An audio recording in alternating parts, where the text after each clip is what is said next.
Hi folks, welcome back to the channel. Thank you very much for joining me once again. You're always most welcome. Well, today I start with the German flag. Now it's interesting, we're going to talk today, let's talk about Revell. Okay, now a company I have very mixed feelings about, as I'm sure many of you do too.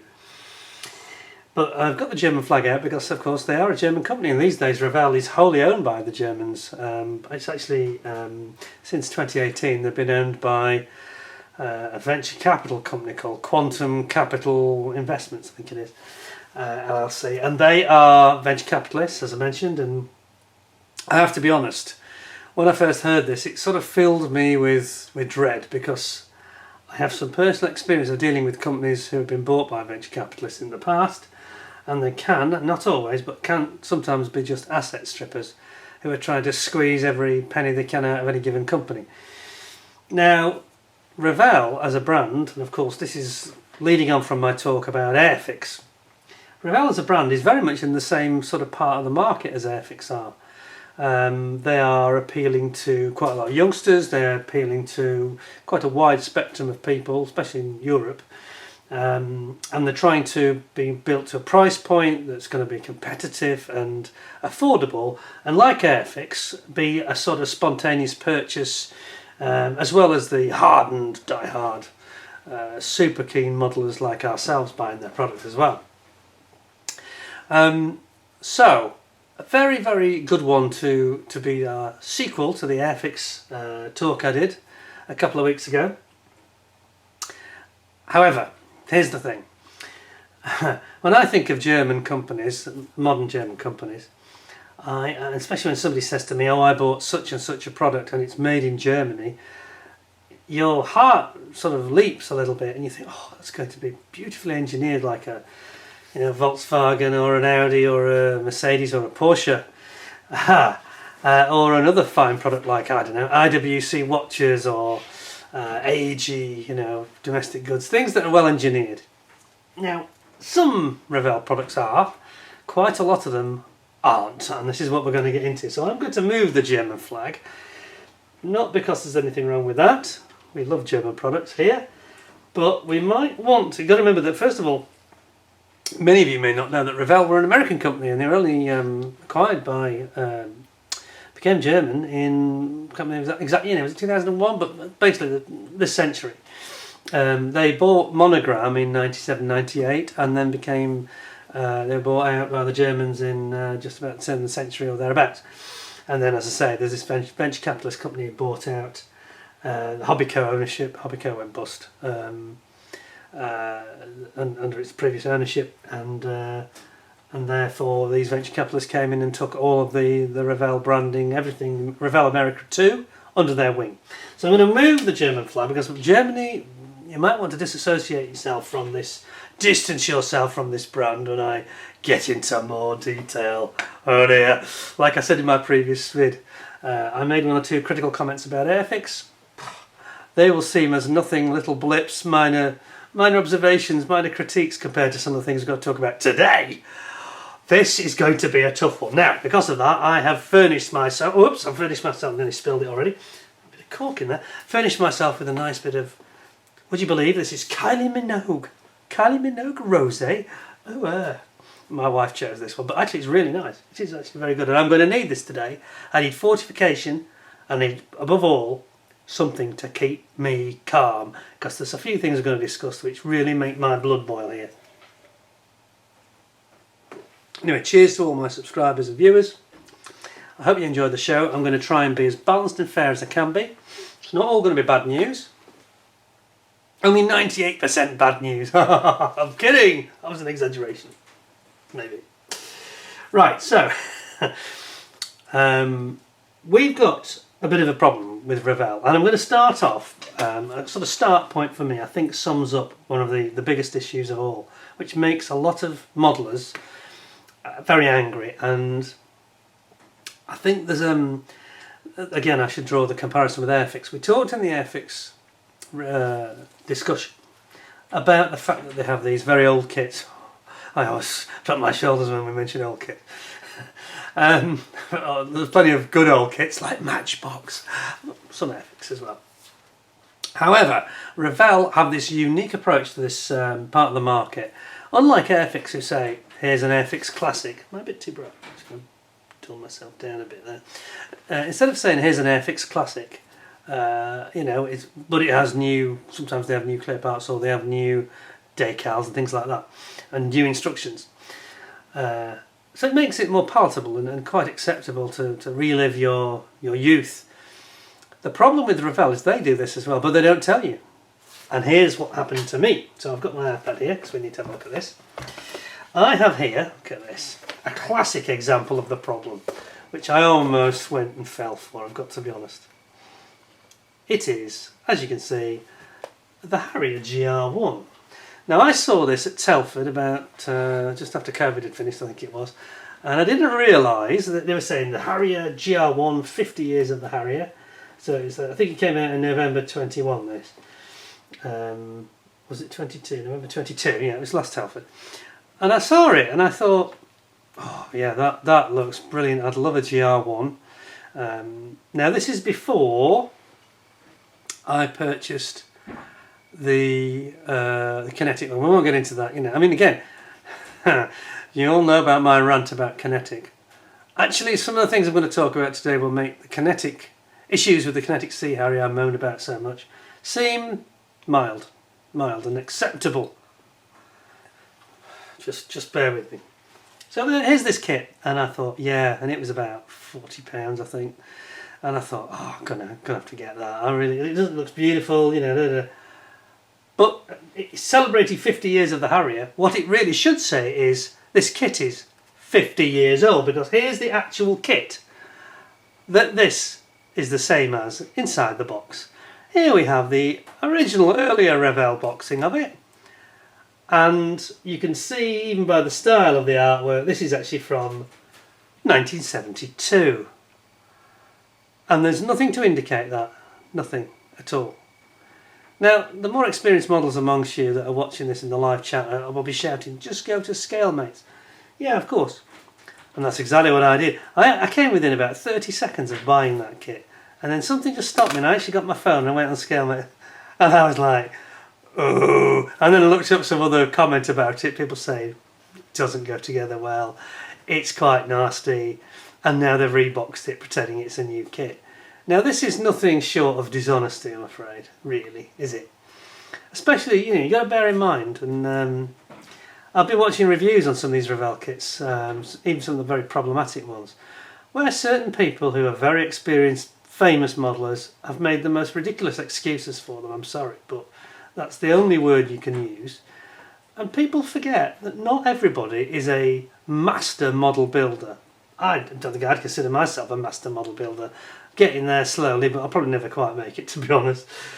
But there's the majority of people who are going to buy an Airfix or a Revell kit are not master model builders. They are going to be youngsters or people coming back to the hobby, people who are enthused by and excited by the box art. Yeah, so it's no wonder that they decided to go to this very sexy modern style to completely con you into believing that here we've got a brand new Harrier.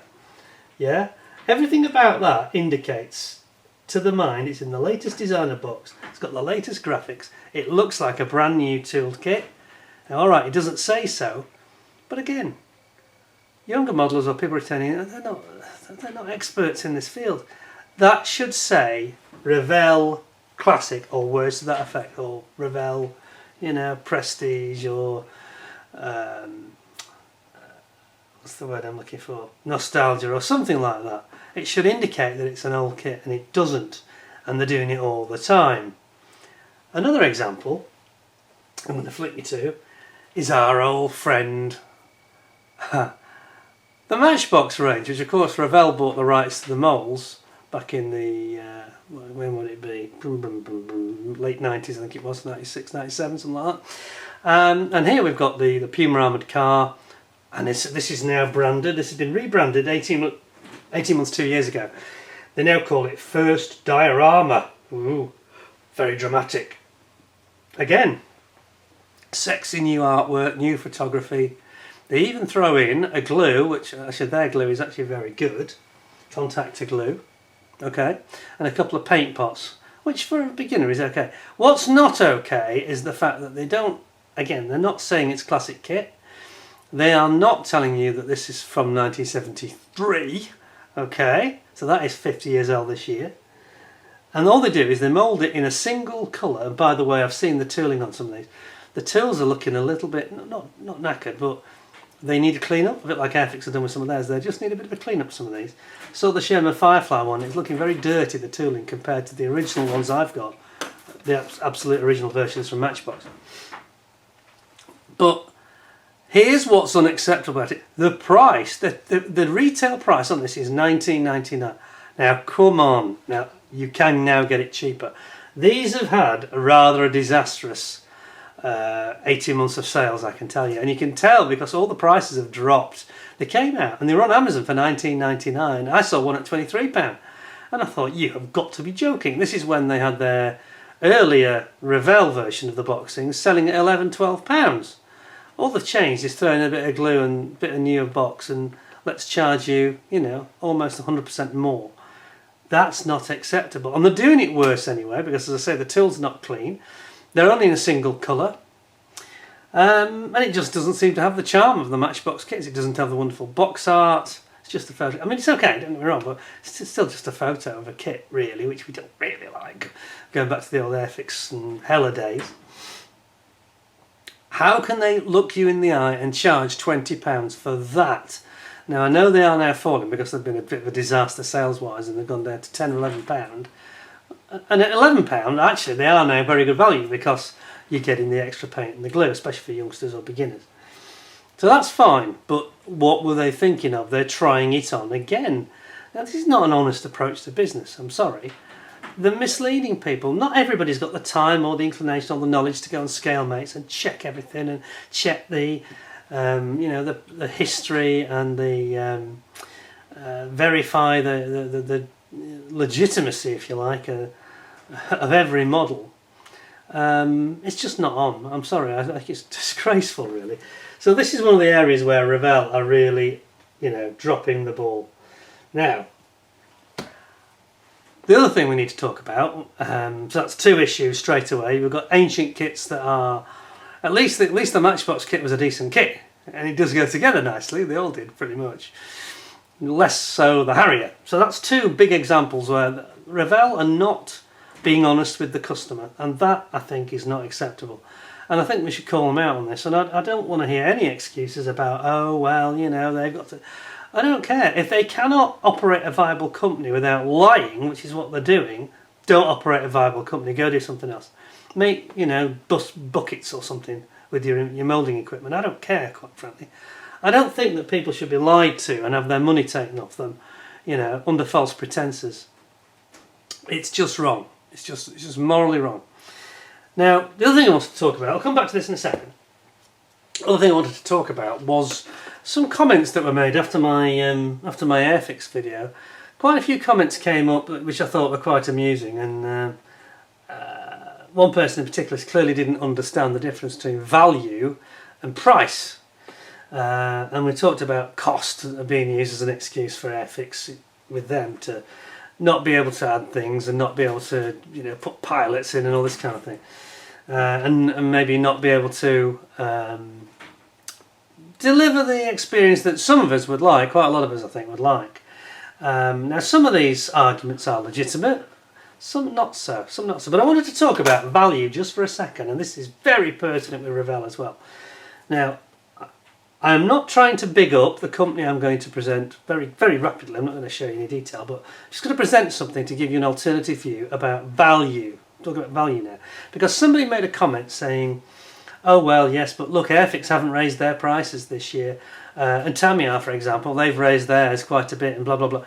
Well, ignoring the two companies concerned, if you've got a home company, if you're in Japan and you're looking at Airfix products, I bet Airfix products have gone up in Japan. Yeah, because of international exchange rates fluctuating, etc., etc. And shipping costs have gone up, so that will be a big factor in it, in fact. So it's all relative. Your perspective is, you know, you have to take things in the round and be objective, as I said before. It's no good judging a company by, looking at it from one country alone and then attacking the opposition because they put their prices up. A lot of things have gone up. Most things have gone up in the last 12 months or so because of the cost of inflation, etc., right across the globe. So nothing's getting cheaper. And of course, in the case of Tamiya or the Chinese companies, or anywhere that's being brought from afar, you've got all these exchange rates to take into consideration. You've got container costs have gone up, the shipping itself has gone up, etc., and it all adds up. So that wasn't a very valid argument. But the bigger picture I wanted to talk about on value was, now forget this is Tamiya. It could be anything really. So don't be led by that. Don't think it's maybe the fat boy again. But this is a kit that's retailing for about £100, £110 thereabouts. 32nd scale. Very, very beautiful bit of engineering in it, of course. We all know that, I think. However, unlike, let's take a comparison on price. Something like the 24 scale Spitfire, the new one from Airfix. No, don't worry, Airfix. We're not bashing you here. We're just talking about value and trying to get a perspective on things, yeah. So they've got, granted it's 24 scale, but they always price them around the £95 mark. And this is slightly more, but you get more in the box. You get nameplates to go in your cabinet, yeah, that goes in front of your model. I know this is only a small item, but it's a little something extra, which is quite nice. Instead of having just on a piece of cardboard, like they did previously, for example. Okay, a Spitfire in this case, but it's the same thing. Of course, has got it as well. You also get figures. And here we've got, this is from the Spitfire as well actually, this is our old friend from Canada, Charlie Fox, from the Royal Air Force, Royal Canadian Air Force, from World War II. But you get him in the kit, you get him standing, as you see here, and you also get a seated pilot as well. So you get him, so you can put him in flight with the stand. Did I say stand? Yes.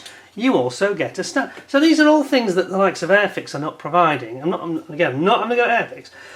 There's quite a few manufacturers. I'm going to talk about all these, and I'll mention this again. It'll be a reoccurring theme. Here you go again. Again, we've got name on the side because you get a couple of decals with a nameplate on, and you've got a stand there. You can pose it in flight. Quite a sturdy one as well. This very sturdy, in fact, and it's got a nicely engineered top to it with a screw that goes into the aircraft. It'll keep it nice and safe, so you can have your aircraft sitting on the ground with its gear down, or you can have it in flight. Now, try and remember when you start knocking Tamiya or anybody that's offering something slightly more expensive. In fact, it's slightly more expensive doesn't mean it's not a very good value proposition. There can be lots of reasons. It can be exchange rates or shipping because it had to come a long way across the world, and that applies, as I say, in reverse. If you're in Tokyo, you probably find Airfix prices probably have gone up because of the shipping costs.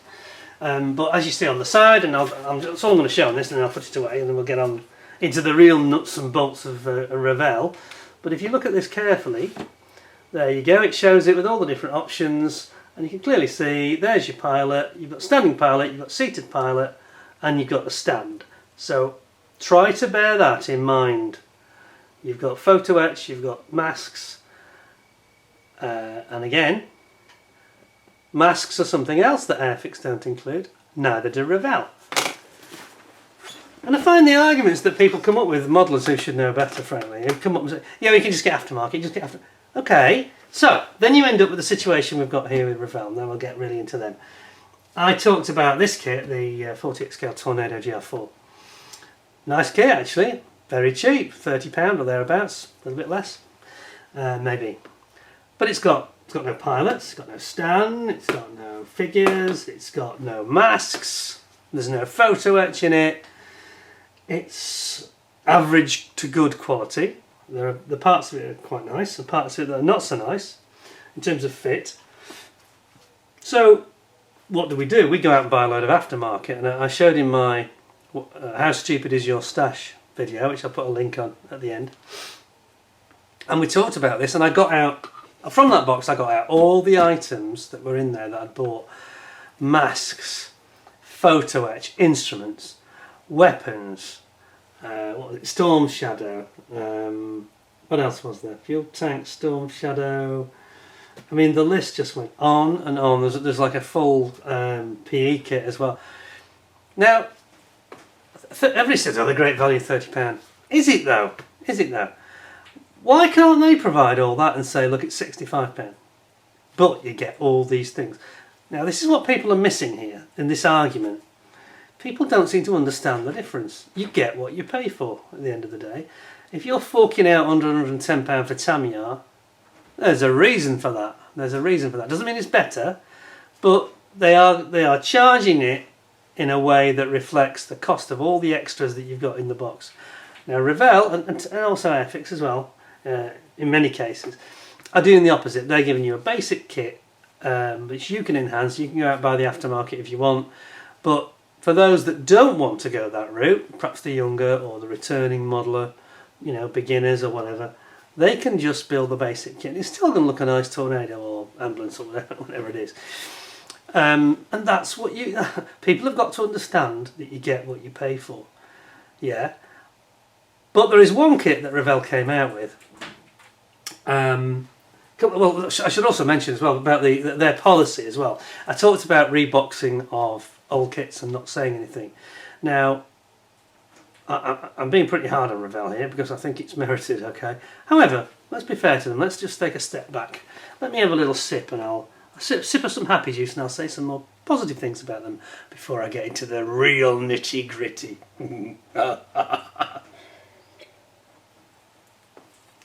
I've been expecting you, Mr. Revell. So, reboxings. Revell are notorious for reboxing other people's kits, but I have to say, most of the time when they do that, it's some of the best kits that they do, I'm afraid. Example, they rebox some of the ICM kits like the MiG-25 Foxbat range, and they did 2 or 3 different variants of that in 72nd and in 48 scale, and that is a beautiful kit. I built the actual ICM version as it happened, but I did have and reviewed both the 48th and the 72nd scale Revell version, and it was definitely the ICM moulds, and yeah, good instructions. Their instructions are not too bad these days. They've had a big step forward, a bit like Airfix. They're much nicer than they used to be. I still don't think they're as good as Airfix, but they are much better than they used to be. But those reboxers tend to be pretty good, usually, you know. And I've got a couple of examples here. So, we've got behind me HMS Invincible, the through-deck cruiser carrier, which of course had the Sea Harriers and the Sea Kings on it for use in the Falklands War. Now this is not a Revell kit, this is a Dragon kit. I'm just going to see if it's openable. Is it openable? Can we get in there? Yes we can. So this is the old Dragon kit, classic example, where they've reboxed it. Now, I don't think this is one of Dragon's finest products. It's not bad, but there's a few issues with it. I'll give you an example of what they are. Well, the main issue, the one big issue, which screams at you as soon as you start to look at the sprues. Doesn't want to leave, does it? Definitely doesn't want to leave. They've got interlocked is mine. Right, here we go. So the big issue is this. Utterly bizarrely, they have moulded the deck of the carrier with these incredibly raised panel lines. And I mean ultra raised. Can you see this?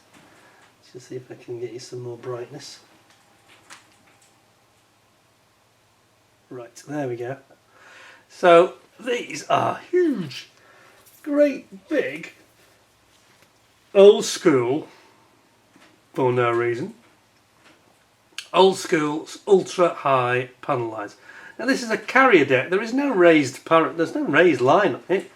Yes, there are slight divisions of panels, but they'd be recessed. So they should be recessed, not raised.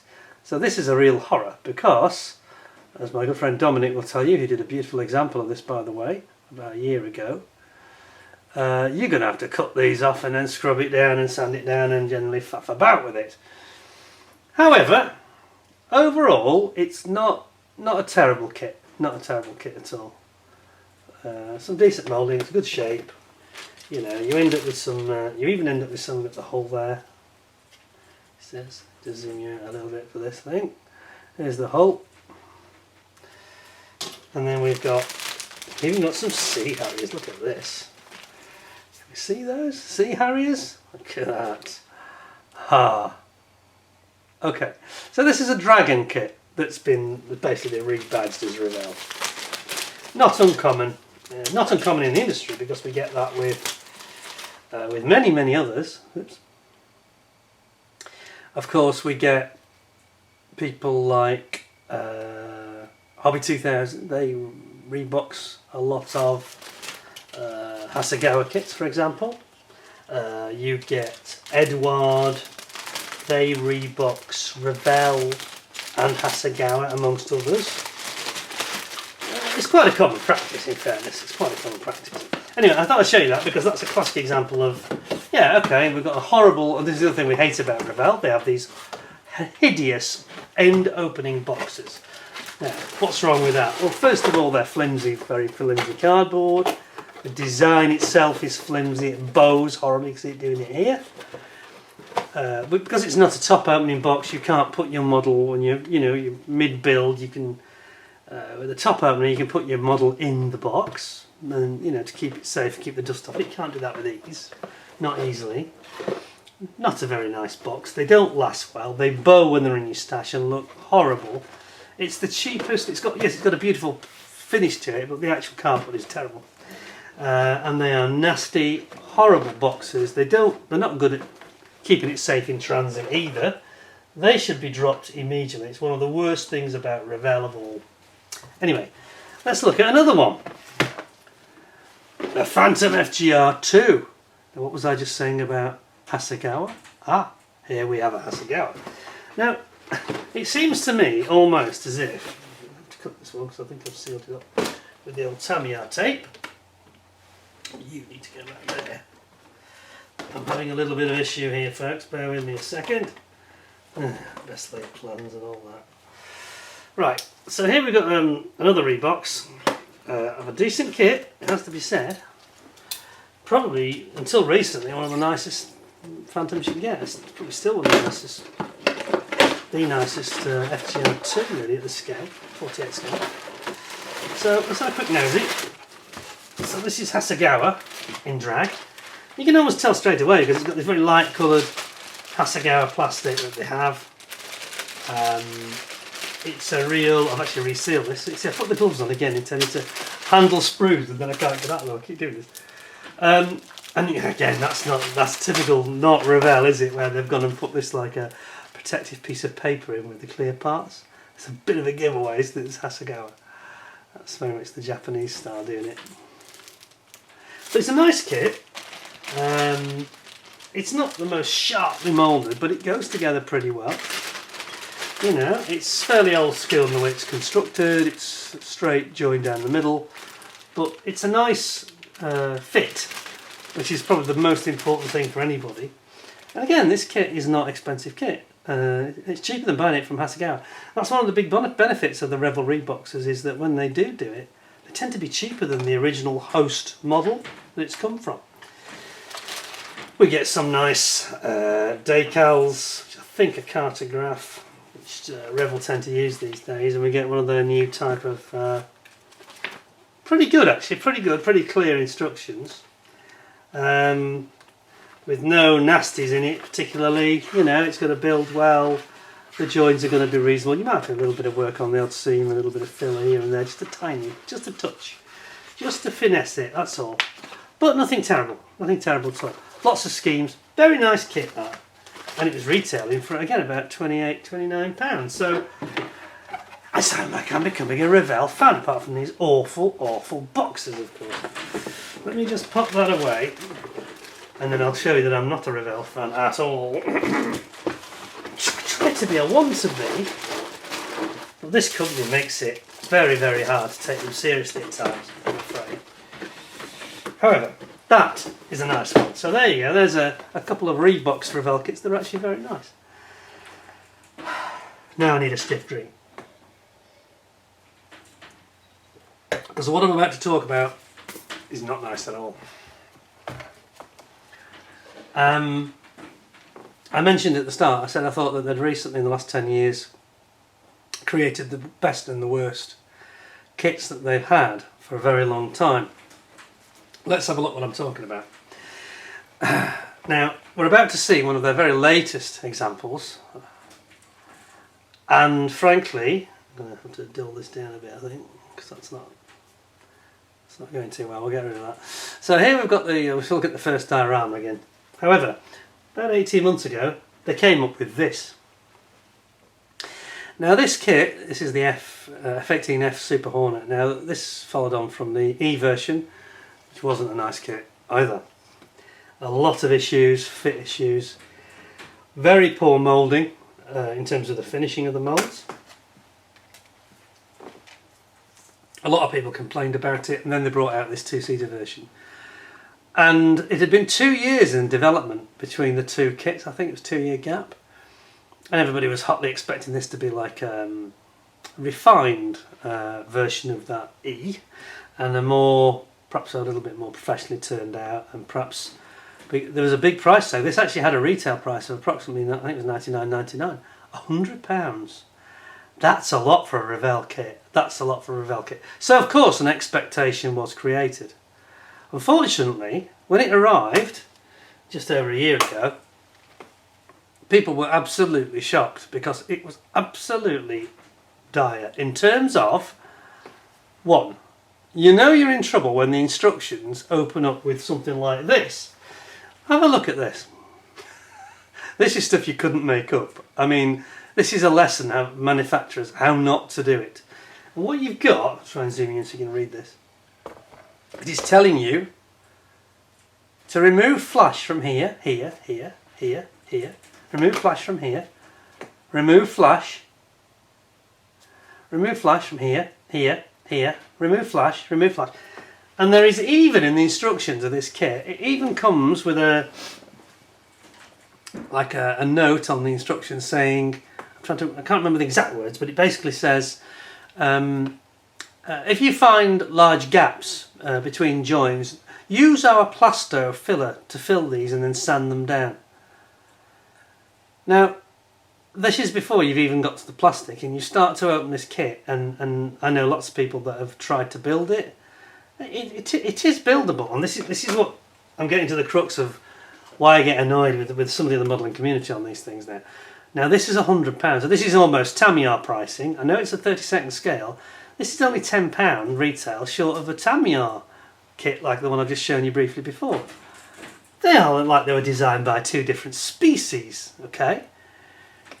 And I saw one reviewer who should know better, who was making the most outrageous list of excuses about, well, this is where we are in 2022 and we can't expect things to be perfect and we've just got to learn to have the skills and blah blah. No, not at £100. Don't be absurd. £100, this is not legitimate and it's not forgivable at all. This kit came with the most hideous fit. I've seen 3 at least builds where people have been battling with it, fighting it. That doesn't mean it can't be done, but how many people paying £100 should have to go through that? You know, A, life is too short, and B, this is too expensive. If it was £35, £40, you might say, well, you just got to live with it because it's cheap as chips, and therefore those arguments carry a lot more weight if it was cheap and cheerful under £50. But not at £100. I mean, it's retailing today at £75. I'm thinking, you must be crackers. Don't go anywhere near it. But again, the unsuspecting modeller is going to get caught. And this is Revell, you know, they're charging such a lot of money that the cynical amongst us look at it and think, well, this is expensive. It's a huge box, because it's a massive box, this big. And you're thinking, well, obviously this is going to be good this time. No, it is not going to be good. It's got the most horrible flash examples you've ever seen. How you can have any credibility as a manufacturer going into production with that sort of instruction book already saying there's going to be hit? This is the sort of thing you got in the 60s, for God's sake. This is the 3rd decade of the 21st century. How on earth can any company expect to get away with that without damaging their reputation? You know, I said, I grumbled about a couple of things on Airfix. Their kits are superb compared to this. This is garbage. There is no other word for it. Rant alerts. Well, it's no wonder, is it? It's no wonder. If I paid £100, I'd be absolutely furious. I'd be writing to them and demanding a refund. Yeah? Because that's just not of merchantable quality. You know, people saying, well, you know, there are limits to what manufacturers can do. Well, if you can't, if that's the best they can do at £100, they better shut the factory then. This is outrageous. I'm sorry. It's hard. I'm not even laughing because I can't find it humorous. You know, you can't take it seriously, any of it. You literally couldn't make it up that any manufacturer would produce a product like that at that price that is so poorly conceived. One chap was showing on YouTube, he was doing a build, and he said, and even the tanks, everything was warped. The pins didn't align properly, and it's a bloody disaster, quite frankly. It's appalling quality, appalling. And frankly, you know, they've damaged themselves with that product. It's done Revell's reputation no favours whatsoever. I'm not interested in excuses from people who are master builders and are prepared to put in God knows how many hours, because Revell can't be bothered to do it themselves. Revell can't be bothered to make a clean mould. Revell can't be bothered to do proper quality control checks and basically just send it straight back to the designers and say, you know, listen, Airfix, there's no way, I know there's no way you would have released a product on the market like that. Never. Not even in their worst years, I don't think was it as bad or any worse than this anyway. Not when you consider the price, you know. I mean, we moaned about the 24 scale, the R24 scale kits, but hey, I think even they were good compared to this. It's like something from the 60s, the worst parts of the 60s. I was stunned when I saw the pictures and the condition of the mould, of the actual sprues, and the instructions, which are, you know, there was one other one they did. I don't know if it was the same kit where they actually apologised. I think it was a different kit where they actually had a note in it apologising for I think that was the E. A note saying we apologise for the substandard quality of the kit. Don't go to market with something like that. You are committing commercial suicide. What are they thinking of? This is the Germans. The Germans don't do this. They're the exact opposite of that. You know, our expectation and experience of German products is just the opposite. It's standard bearing, you know, class leading, market leading products. This is abysmal. It's fit for nothing but the dustbin. And I say to everybody, if you're watching this and you're a newcomer or a beginner and you're thinking about buying any Revell kit, and I'm not trying to put you off buying Revell kits because I've mentioned there's some that are really nice, and I've built some that have been quite nice. I built the V2 A4 rocket, vengeance weapon, World War II Nazi vengeance weapon, and that was actually from, is it Serious Hobby? I've forgotten the name of them now. Armour Hobby or Serious Hobby, CMK anyway. And that was a lovely little kit, and it was only, I think I paid £11 for it. That was a smashing little kit, beautiful. But it wasn't Revell's, you see the problem. And it sounds, you're listening to me now and you're going to be thinking, I'm not going to touch another Revell kit. Unless you go on Scalemates, and this is what I was going to say. Scalemates becomes critically important if you're thinking of buying Revell kits. You need to go on there, look up the history of the kit, and look back at the timeline. So make sure you scroll to the left, yeah? Because then you'll see exactly what you're buying. And in the case of that blooming dog Harrier, you're buying something that is 51 years old now. It's absolutely awful. I can't believe I'm having to make a video that's quite as negative as this has been. I'm going to end this video on a high though. All is not lost. There is hope for Revell yet. But, you know, given that this company has been owned by this venture capitalist, Quantum, since 2018, they've had time enough to put this right, really. So it worries me that maybe this is them trying to cut corners. And I'm guessing, I'm not making any allegation here, but given that they had 2 years to produce this and it came out last year, well, that's well within Quantum's control, so I don't understand what they're doing. But I'll tell you something, Airfix are having you for breakfast, no question whatsoever. You're going to have to pull your socks up, Revell, because the quality that you're producing is not good enough. Your ethics look absolutely dire, completely dishonest the way you're approaching the customer. You're going to have to be more upfront. Somebody did say in a comment to me last week that, I think it was on the Airfix show, and they said that Revell at one point, I don't remember this, but he said that Revell did used to put classic or words to that effect, or vintage, on the kit name to tell you it was an older one, but they dropped this about 5-10 years ago. Well, they better get back to it, frankly, because their reputation is just getting dragged into the mud now. And people are just, like me actually, are starting to just switch off a little bit from them. Now, I'm not anti-Revell, because as I say, the Tornado is a decent kit. but you're going to have to spend a load on aftermarket to bring it up to standard. And this is the problem, it's not good value, going back to my Tamiya analogy. That Tornado there, if you buy, did I buy the engine nozzles as well? I can't remember now. No, I think that's the one thing I didn't buy. But if you buy decent engine nozzles and all the bits you're going to need, you'll spend, and I'm not exaggerating, that kit there is £30. Well, I've got about 120 quid worth of extras in it. So it's worth about 140, 150 pound. That. So that's not a cheap kit. There's nothing good value about it when the quality is poor, and you then, oh, you can just go to aftermarket. Yeah, you can just go to aftermarket. You can just overcome all their laziness and idleness and bad design. Of course you can. You can achieve anything you want to achieve with your own skill and determination. It's like me with my Sea Harrier. That was actually a mild case compared to some of these things I'm talking about. I think if I'd have got that F18F, I'd have chucked it in the bin. I know I would. I know, because as I've said, I'm not going to put up anything like that ever again. But I wouldn't go down quietly. I'd be definitely writing to Revell, and I'd be doing a video like this. It serves them right. I've got no qualms about being objective, as I've said before. This is honest. There's going to be one or two of you who might pop up and say, yes, I've had this. I know one person said, I've binned mine. I read this on one of the forums saying I've binned it. I just couldn't do with it. Life's too short. You know, I've got 10 nice kits in the stash to build. Why would I put myself through months and months of this? Stupid. And it's, you know, that person is going to be put off Revell probably for life. This is very short-sighted of the manufacturer. If I were you, Revell, I'd pull your finger out, stop trying to lie, con the customer, be dishonest, yeah?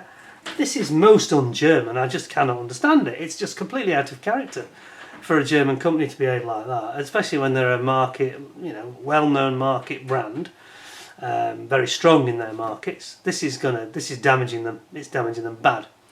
So, as I say, I've got no reservation about bringing this to people's attention.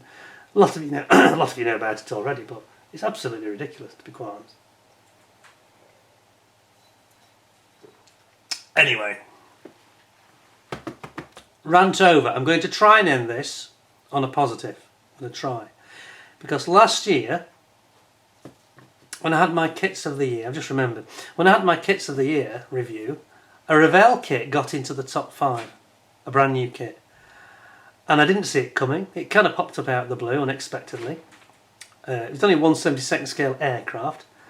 And it was the exact opposite of all those things I've just talked about. So, and I think I'm right in saying, this particular kit that was brilliant was manufactured in their Polish factory. So I should get out my Polish flag for this, wave the Polish flag. I'm pretty sure that's the case.